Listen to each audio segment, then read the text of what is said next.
Chers membres du jury, cher auditoire, très cher contradicteur, je commence à voir clair dans le jeu. J'enquête et je commence à mettre la lumière sur les réelles intentions du hasard de Rhetorica qui, après m'avoir permis de témoigner mon amour pour le droit public, me met face, sitôt, au seul autre représentant de cette filière dans cette compétition. Alors l'obscurité tombera sur l'un d'entre nous, mais je vais essayer d'y échapper en exposant ma vision de la question. L'obscurité peut-elle nous aider à y voir clair? Il ne s'agit pas pour moi d'établir un absolu, mais de faire fleurir une plus-value selon laquelle l'obscurité peut, parfois, peut-être, éventuellement, nous permettre d'y voir clair. Clairement, l'obscurité est quelque chose souvent teinté de négativité. C'est l'absence de lumière, ou au sens figuré, un manque de clarté, d'intelligibilité. D'autre part, le clair, l'enseigne pas cher, est un adjectif que l'on oppose à l'obscurité, en ce que c'est une chose qui reçoit de la lumière. De facto, cette vision binaire, clarté, obscurité, nous amène à courber l'échine devant une autre binarité, celle du bien ou du mal. Cette opposition marquée, clarté bien, obscurité mal, est une construction étriquée et très souvent influencée. Aussi, nous peinons à prendre du recul sur la réalité de cette obscurité innée qui nous permet sur Terre de voir par exemple les étoiles. Voyons alors le monde autrement, non pas dans une dualité, mais dans une complémentarité. La complémentarité entre l'obscurité, la clarté, la nuit, le jour. L'un ne peut être sans l'autre, et moi, érigé comme le crépuscule, qui fait la liaison entre les deux. La question est empreinte d'inconnu, y voir clair. Quel est ce Y, quel est-il? En fait, ce Y est une opportunité. Ce n'est pas en Chazal que je dois voir clair, mais bien dans tout, en n'importe qui, en n'importe quoi. Forcément, je me dois de vous prévenir, ce Y, pour moi, symbolise une référence, un lieu, quelqu'un, quelque chose. Et elles seront multiples, ces références. Dans ma position de crépuscule, de médiateur, j'aimerais vous emmener avec moi au théâtre. Une pièce dont je suis acteur. Parce qu'après tout, Rhetorica me fait arborer un air quelque peu théâtral. Aussi, si je le pouvais, j'aurais aimé éteindre les lumières. Ainsi, cher acteur, cher jury, chers spectateurs, vous seriez dans l'obscurité, seul un spot m'illuminerait, et nous voici à l'acte premier de mon épopée. La concentration. Concentrez-vous. Chacun de vous connaît cet état, où, pour parvenir à un but, clarifier une situation, vous entrez dans une phase de mobilisation psychique et physique. Dans le yoga, nous appelons ça le dhyana, un espace de transcendance des 5 sens, un espace peut-être pour évacuer l'animosité. Bordel, il est presque 8 heures, où est-ce que j'ai foutu mes clés? Je vais arriver en retard en cours. Calmez-vous, calmez-vous. Respirez. Monsieur Clerc, ça arrivera également en retard de toute manière. C'est un peu l'anarchie devant vous, dans cet appartement que vous jurez chaque fois de ranger, mais de toute manière, il sera de nouveau en désordre, alors à quoi bon? Peu importe où vous posez le regard, vous détestez probablement un peu plus. Mais plutôt que de vous morfondre, excusez-moi, je me suis perdu. Mais plutôt que de vous morfondre, en souvenir de l'obscurité. Je recommence. Vous dites que vous auriez mieux fait de rester dans les bras de Morphée plutôt que de vous morfondre, en souvenir de la nuit passée. La nuit, l'obscurité, elle est là la solution. Puisque de toute façon, peu importe où vous posez les yeux, c'est un peu plus de regret chaque fois, alors fermez-les. La nuit, l'obscurité, elle est là la solution. Il ne vous reste alors plus que 4 de vos sens en éveil, et puisque vous ne consacrez plus rien à votre vision, alors vous pouvez vous concentrer ailleurs. Les yeux fermés, dans l'obscurité, vous faites travailler votre mémoire. Ainsi vous vous souvenez. Vous êtes en train de vous voir clairement les avoir laissés dans votre pantalon qui gît paisiblement sur la chaise en face au pied de votre lit. Parce que oui, les faits sont là. La folie du monde qui nous entoure nous empêche de nous concentrer. Cette folie qui attire notre regard ou le repousse, le cerveau, dans ce cas, travaille encore et encore pour analyser chacune des choses que vous observez. Alors, fermez les yeux. Simple action dont nous sommes tous capables nous permet de voir, de revoir, de savoir, de voir peut-être, de mettre au clair certaines pensées ou imaginations, de clarifier une situation complexe. Car dans l'obscurité que vous provoquez, vous êtes en train de créer un espace privé, de paix.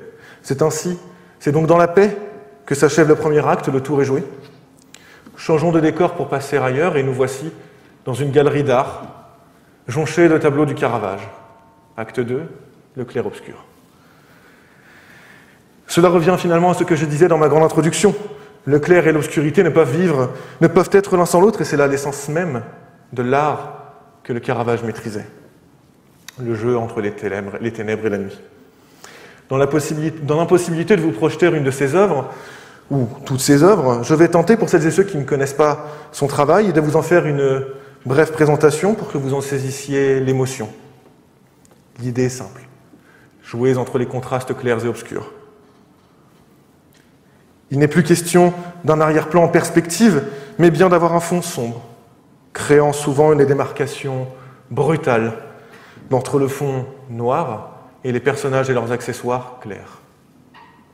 Aussi, le spectateur est amené à se concentrer sur ces derniers afin d'y voir clairement chaque détail de la scène qui lui est représentée. C'est ainsi que dans le tableau David avec la tête de Goliath, on perçoit la clarté de la brutalité de la scène, qu'avoir un arrière-plan peut-être ne nous aurait pas permis de saisir, de ressentir. Qui plus est, dans l'obscurité, la lumière est mise sur le visage du jeune David, qui semble déchiré. Ce berger qui triomphe du géant n'est finalement pas innocent face à la vie qu'il vient d'ôter, cassant brutalement la représentation biblique de la scène. Le jeu joué par le Caravage est de donner de la profondeur non pas au décor, mais aux protagonistes et leurs accessoires. L'obscurité permet d'accentuer la lumière, mise sur les émotions et la brutalité, pour nous inviter à voir au-delà de ce que l'on peut simplement observer. Voir la clarté des intentions peut être belliqueuse, ou peut-être le repentir. De voir clairement que le visage de Goliath criant ne serait autre que celui du Caravage lui-même. Grâce à la complémentarité clair-obscur, les spectateurs que nous sommes n'ont plus qu'à se concentrer que sur une partie de l'œuvre, l'essentiel probablement. Ainsi, le sujet abordé par l'œuvre se voit clairement, profondément, aidé par l'obscurité de l'arrière-plan, ainsi que des ombrages. Prenons encore un peu plus de hauteur, levons les yeux au ciel et constatons ces chevaliers du ciel que sont ces milliards de soleils avec lesquels l'obscurité nous émerveille. Acte 3, la belle étoile. Qui n'a jamais levé les yeux au ciel la nuit afin d'observer les étoiles? En quête de la filante, peut-être, ce spectacle unique que seule l'obscurité nous permet de contempler. Les étoiles ne disparaissent pas le jour, bien évidemment. Seulement, pour les voir clairement à l'œil nu, il nous faut attendre que l'obscurité gagne. C'est alors que se dévoile Cassiopée, la grande ours, l'étoile polaire. Un spectacle magique mais menacé. L'obscurité ne l'est plus autant en raison non pas du Père qui vole les étoiles pour les mettre dans les yeux de votre bien-aimé, mais bien de la pollution lumineuse produite par l'être humain, l'être aimé. Ce spectacle spatial risque de n'être bientôt réservé qu'à une poignée d'entre nous, tant notre lutte contre l'obscurité est prégnante. La clarté visible de notre ciel dépend de nous et de l'acceptation de l'aide de l'obscurité. L'obscurité, elle fait partie, au moins de l'histoire, surtout de notre histoire personnelle. Nous qui avançons dans notre histoire, quelque peu vite ou bien ralenti, par de fâcheux épisodes obscurs qui finalement permettent à chacun d'avancer sur son cheminement personnel. Démarre l'acte de finale de mon cheminement, rebondir. Ça ne veut rien dire comme ça. La vie n'est pas rose. Il arrive que nous passions des moments dans l'obscurité, réduits par des ratés, des pertes, des échecs. Tout autant d'épisodes de nos vies qui nous servent de tremplin pour rebondir. C'est dans l'obscurité, lorsque l'on touche le fond, que l'on tire une leçon pour demain, que l'on clarifie ce qui a péché pour revenir. C'est lorsque nous terminons au rattrapage, que l'on commence à être gagné par cette fièvre appelée l'abandon, qu'il ne faut précisément pas abandonner. C'est à ce moment que l'on sait pourquoi on est coincé au Havre plutôt qu'aux Pays-Bas. C'est au plus bas que l'on met tout en œuvre pour passer de 8,1 à 10,5 de moyenne. L'obscurité nous permet de mettre au clair nos erreurs, nos faux pas, d'identifier clairement le chemin qui nous permettra d'accéder à la deuxième année, puis aux suivantes. C'est lorsque nous y sommes que nous voyons la lumière au bout du tunnel, que nécessairement obscure. Et nous y sommes, alors les rideaux se ferment, se referment sur la scène claire-obscure, où j'étais le seul illuminé dans l'illumination, espérant que l'obscurité dans laquelle vous résidiez vous a aidé à voir clair dans mon expression, alors merci.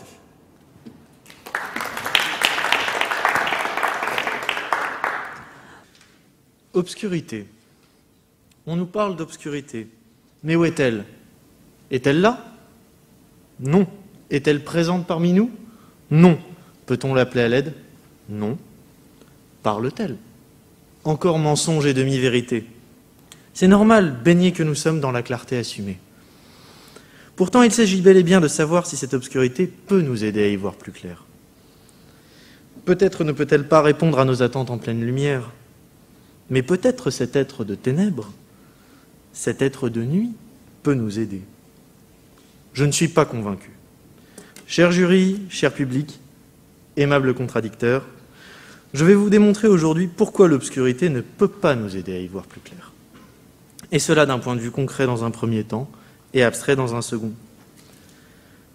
Pas besoin d'obscurité dans la définition. Les Lumières, non pas celles de BFM, mais bien celles qui ont rédigé l'Encyclopédie universelle, nous en donnent une. L'obscurité est une pure privation de clarté. Encyclopédie, première édition 1751, tome 16, pages 131 à 132.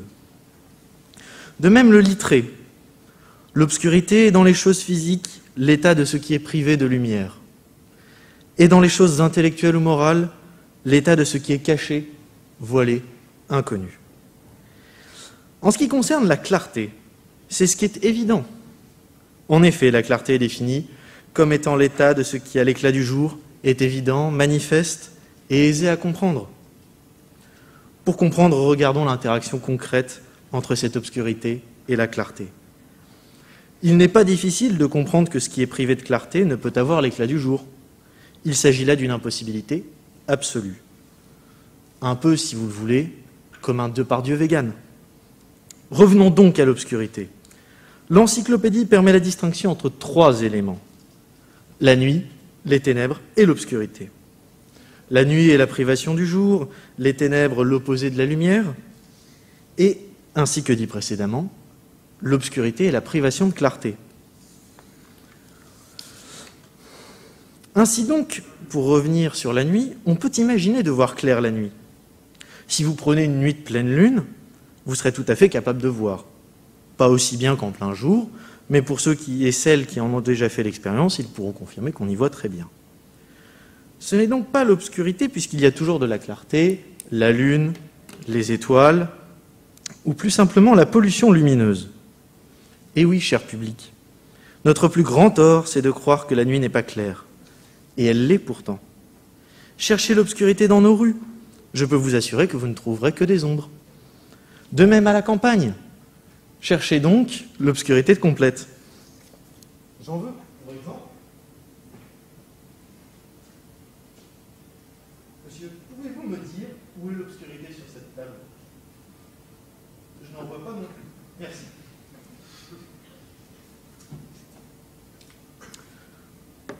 Soyons un peu plus sérieux. Les ténèbres sont la source du contraste qui avec la lumière, permet d'y voir plus clair. Attention, c'est seulement par le contraste qu'on y voit plus clair. Et les ténèbres sont seulement une notion en opposition à la lumière. Elles ne sont pas l'obscurité. En ce qui concerne cette dernière, elle est l'absence de clarté. Pas un amoindrissement de la clarté comme la nuit, pas une opposition à la clarté comme les ténèbres, mais bien une absence.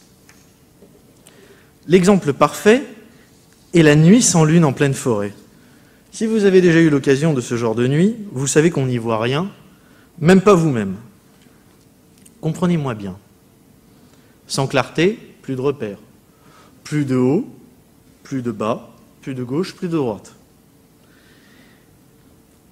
Et il n'y a que l'obscurité, et cette dernière ne va pas se dissiper toute seule comme une grande. Il faudra y apporter une source de lumière. Non, cher contradicteur. Toujours pas BFM ou CNews. Peut-être me direz-vous dans ce cas-là que je n'ai pas compris le sujet au sens abstrait. Alors poursuivons sur cet autre plan.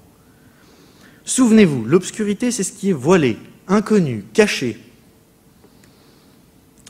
Et là, je crois qu'il faut faire attention, car ce qui est clair, c'est ce qui est évident et manifeste.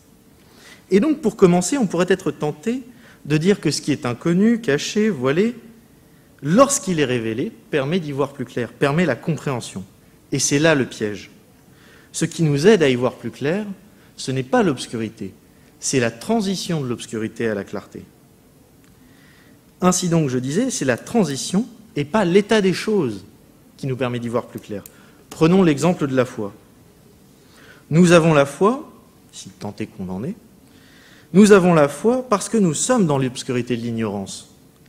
C'est la révélation, elle, qui nous fait rentrer dans la clarté du savoir. Pour résumer, si vous ne savez pas, vous ne pouvez pas savoir. Et ce ne sont pas les professeurs parmi notre auditoire qui vont me contredire. Il vous faut un cours, une transition pour passer de l'ignorance au savoir, pour passer de l'obscurité à la clarté. Sans transition, pas de clarté. Et c'est pourquoi l'obscurité ne peut pas nous aider à quoi que ce soit. Ce sont tous les éléments extérieurs qui nous aident à y voir plus clair. L'absence de bruit, une lumière tamisée, une playlist de chants grégoriens qui rend absolument fou le voisin, mais pas l'obscurité, qui, si on y pense, est plus une source d'angoisse et de cauchemar que de clarté. N'en déplaise aux adeptes de l'adage « la nuit porte conseil ». Ce n'est pas la nuit, pas plus que l'obscurité qui porte conseil. C'est simplement le sommeil. Nous avons toujours le même problème. On essaye de personnifier un concept, d'attribuer des pouvoirs à une chose dans une logique ancestrale. Je croyais que nous avions dépassé l'obscurantisme, que nous avions cessé de nommer la foudre Zeus et l'eau Poséidon. Je croyais que nous en avions enfin fini avec Erebos, le dieu des ténèbres, et sa sœur Nyx. Parlons-en d'ailleurs de ces deux-là. Allez-vous demander de l'aide à un frère et une sœur incestueuse, qui plus est lorsqu'ils copulent, produisent des monstres? Non. Mais il semblerait que certains persistent encore dans l'obscurantisme, qui consiste à dire que oui, l'obscurité est sans clarté, cachée, voilée, nous aide à y voir clair. Cela refuse l'évidence. Cher public, noble jury, aimable contradicteur, l'obscurité, comme je vous le disais, ne peut pas nous aider à y voir plus clair. Nier l'évidence sans remettre à l'absence de clarté n'a pas de sens. Monsieur Le Gall, vous avez donné des cours, ou vous donnez peut-être encore des cours ici. Vous voyez-vous donner cours dans l'obscurité? Non, non, non, ne me répondez pas. Regardez seulement. Merci.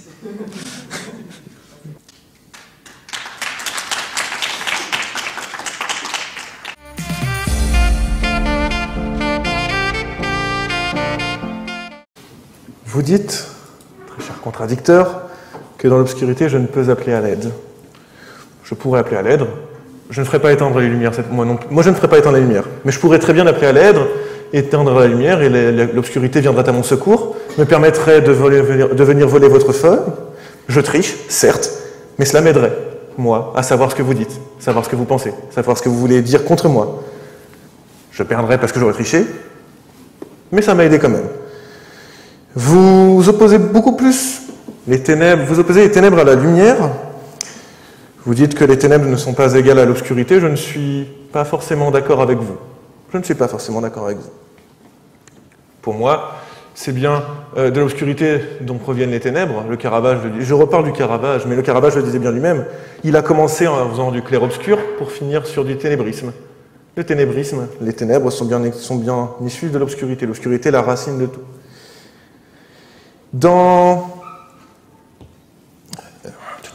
Vous me parlez de transition. Vous me dites que dans un espace où il y a la lumière, l'obscurité, c'est la transition qui nous aide. Mais donc, il y a bien de l'obscurité. Pour qu'il y ait une transition entre l'obscurité et la clarté, il y a l'obscurité, elle est bien présente, elle est là. Donc moi, je la remercie. Elle m'aide à avoir la lumière, à faire la démarcation avec la lumière. Vous parlez du savoir également. Mais le savoir, vous semblez l'avoir universel, si je puis me permettre. Il n'y aurait qu'un seul savoir. Je pense savoir, je crois savoir quelque chose. Peut-être que je me trompe, peut-être que vous vous trompez. Je sais que l'obscurité peut aider à y voir clair, vous pensez le contraire, mais le savoir, il n'est pas universel. C'est pas M. Le Gall, M. Croquefer qui disposent du savoir universel, ils ont un savoir. Très bon, par ailleurs. Mais ils ont un savoir, et j'ai le droit de ne pas vouloir voir et savoir les mêmes choses qu'eux. On se voile souvent la face, et l'obscurantisme, c'était bien cela.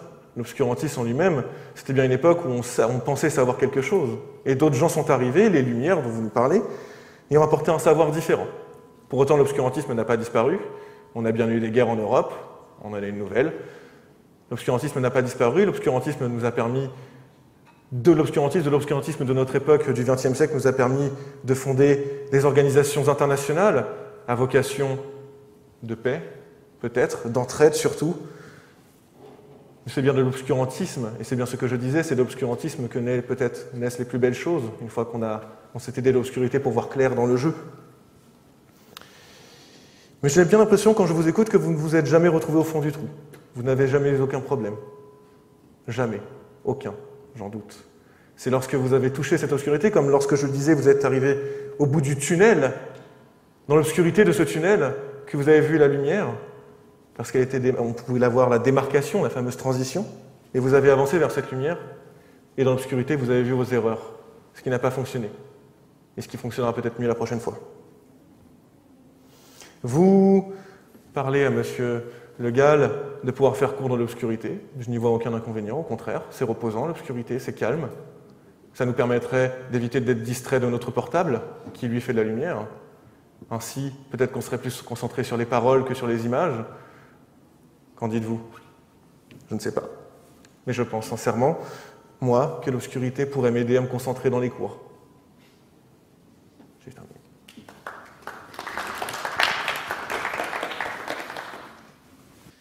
Chers contradicteurs, je ne résiste pas, et j'espère que vous me le pardonnerez.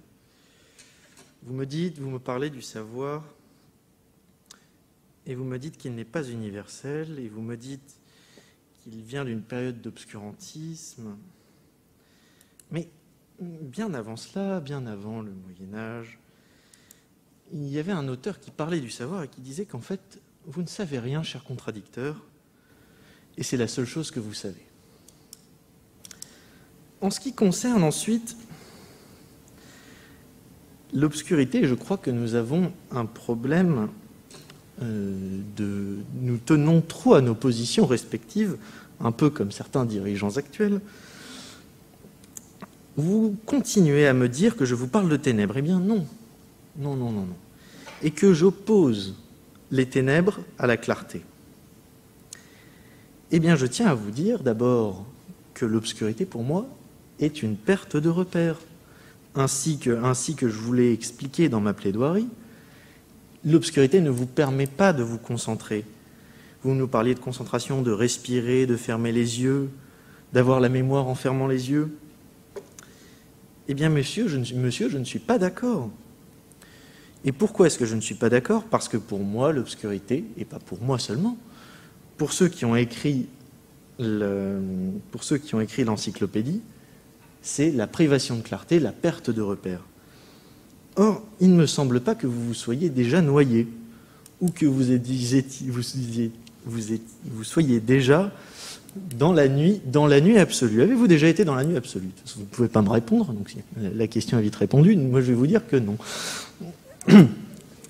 Et parce que si vous y aviez été, vous auriez su qu'en réalité, il n'est pas possible de se concentrer dans l'obscurité. Par contre, là où je rejoins, du moins de façon parcellaire, c'est qu'il existe bel et bien une complémentarité entre les ténèbres et la clarté. Mais encore une fois, les ténèbres, ce n'est pas l'obscurité. Venez à la campagne, venez regarder les étoiles à la campagne. Notamment, on peut encore profiter quelque temps de la constellation d'Orion avant que l'été ne vienne. Les étoiles ne sont visibles que parce que la nuit est claire. Les étoiles elles-mêmes produisent de la lumière. Si nous étions dans l'obscurité, vous ne les verriez pas. Et à plus forte raison, il existe des endroits dans l'univers où il n'y a pas de lumière. Prenez un trou noir. Essayez de réfléchir, d'imaginer, de réfléchir dans un trou noir, en dehors de toutes les forces gravitationnelles, évidemment. Mais rien ne s'échappe de l'obscurité. De même pour le théâtre. Encore une fois, c'est la présence de lumière qui nous permet la révélation. Excusez l'abus de langage, mais c'est la lumière qui nous permet d'y voir clair. Ce n'est pas l'obscurité. L'obscurité est un préalable, une absence. Et là, je vous rejoins sur le fait que l'obscurité existe, mais c'est un préalable. Ce n'est certainement pas un moyen d'action. Ce n'est certainement pas ce sur quoi s'appuie la lumière. Et en ce qui concerne la folie du monde, ce que j'ai noté comme étant la folie du monde, eh bien en fait, savez-vous que l'obscurité cachait quelque chose développe encore plus l'idée qu'on s'en fait. Mettez-vous dans la nuit, dans le noir absolu, entendez un cri, il est tout de suite beaucoup plus effrayant, il stimule beaucoup plus l'imagination que s'il n'était en réalité en pleine lumière. Et il ne nous aide pas à y voir plus clair, ce cri, quand il est dans l'obscurité. Pour finir, je vous dirai, chers contradicteurs, que celui qui combat les monstres doit prendre garde à ne pas devenir monstre lui-même. Et je te le dirai à nouveau maintenant. Si tu regardes longtemps un abîme, l'abîme regarde aussi en toi. Merci.